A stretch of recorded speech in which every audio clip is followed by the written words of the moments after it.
Satu lagi isu yang menggemparkan dan sangat-sangat menakjubkan pada hari ini. Hari ini, isu yang menggemparkan saya dapat daripada BH Online, dan isu ini ada kena mengena dengan jawatan yang disandangkan oleh Ismail Sabri pada kali ini, yaitu Naib Presiden UMNO. Apa yang dikatakan Ismail Sabri, mungkin inilah hari terakhir ia akan memegang jawatan Naib Presiden UMNO. Adakah Ismail Sabri akan membuat satu keputusan untuk meletakkan jawatannya sebagai Naib Presiden UMNO pada hari ini? Isu ini sangat-sangat mengejutkan, dan jika Ismail Sabri meletakkan jawatannya sebagai Naib Presiden, adakah UMNO kehilangan menteri kuat di dalam ahli UMNO?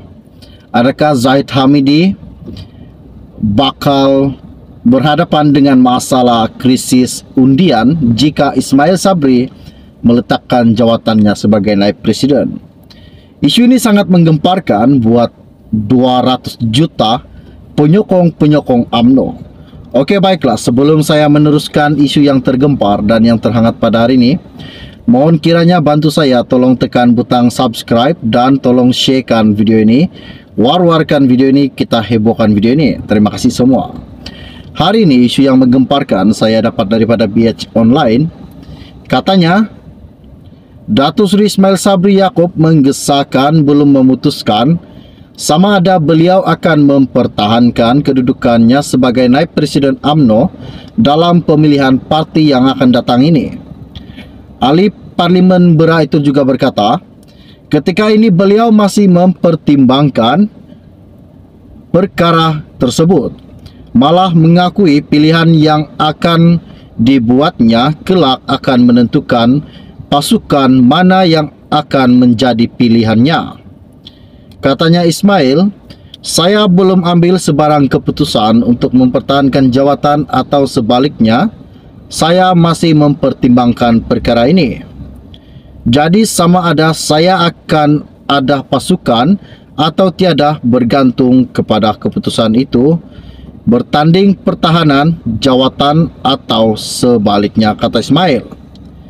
Terdahulu Datuk Seri Muhammad Khalid Nordin menggesahkan akan mempertahankan jawatannya sebagai Naib Presiden UMNO pada pemilihan parti ini. Selain Muhammad Khalid, sumber juga berkata seorang lagi Naib Presiden, Datuk Seri Madzhir Khalid, akan turut mempertahankan jawatan selain Setiausaha Agung Barisan Nasional BN, Datuk Seri Zamri Abdul Kadir, yang juga dikabarkan akan merebut jawatan nombor 3 UMNO itu kelak. Perhimpunan Agung UMNO PAU 2022 sebelum ini memutuskan dua jawatan tertinggi parti itu, Presiden dan Timbalan Presiden, tidak akan dipertandingkan. Dalam pada itu, Ismail Sabri menegaskan sekiranya mengambil keputusan untuk tidak mempertahankan jawatannya, beliau tidak mau lagi terus campur tangan dalam hal parti.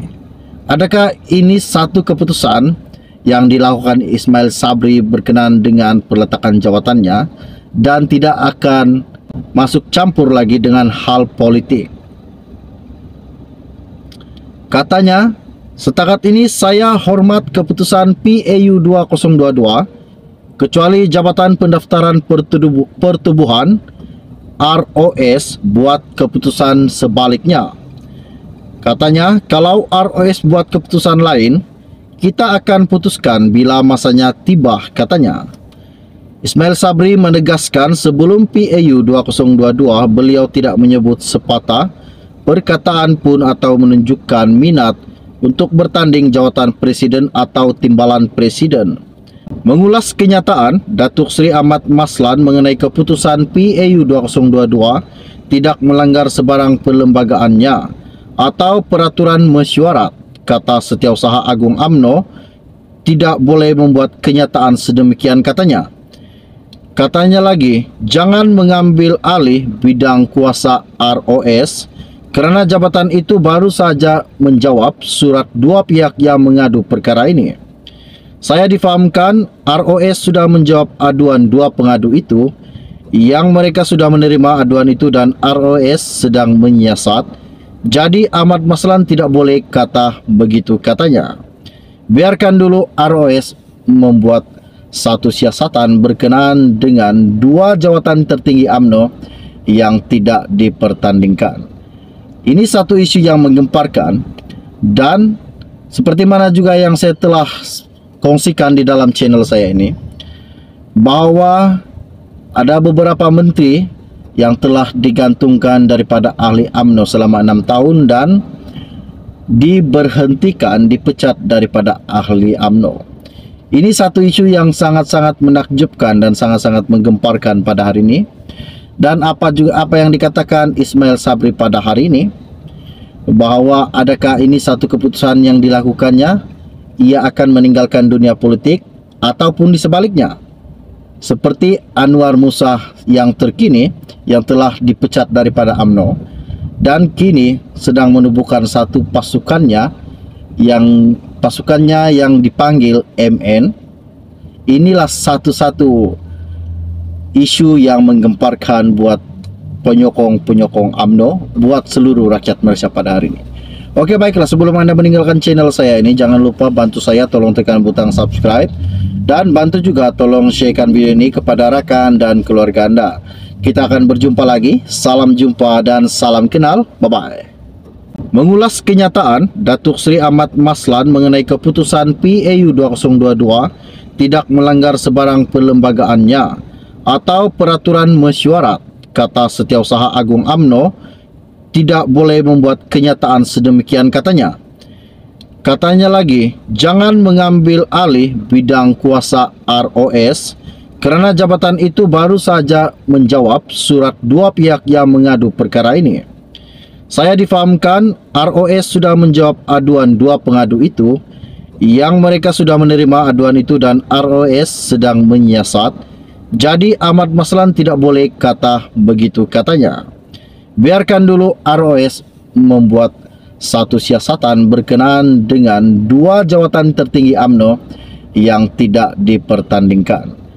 Ini satu isu yang menggemparkan, dan seperti mana juga yang saya telah kongsikan di dalam channel saya ini, bahwa ada beberapa menteri yang telah digantungkan daripada ahli UMNO selama 6 tahun dan diberhentikan, dipecat daripada ahli UMNO. Ini satu isu yang sangat-sangat menakjubkan dan sangat-sangat menggemparkan pada hari ini. Dan apa yang dikatakan Ismail Sabri pada hari ini, bahwa adakah ini satu keputusan yang dilakukannya, ia akan meninggalkan dunia politik, ataupun di sebaliknya, seperti Anwar Musa yang terkini yang telah dipecat daripada UMNO dan kini sedang menubuhkan satu pasukannya yang dipanggil MN. Inilah satu-satu isu yang menggemparkan buat penyokong-penyokong UMNO, buat seluruh rakyat Malaysia pada hari ini. Oke, baiklah, sebelum Anda meninggalkan channel saya ini, jangan lupa bantu saya, tolong tekan butang subscribe, dan bantu juga tolong sharekan video ini kepada rakan dan keluarga Anda. Kita akan berjumpa lagi. Salam jumpa dan salam kenal. Bye-bye.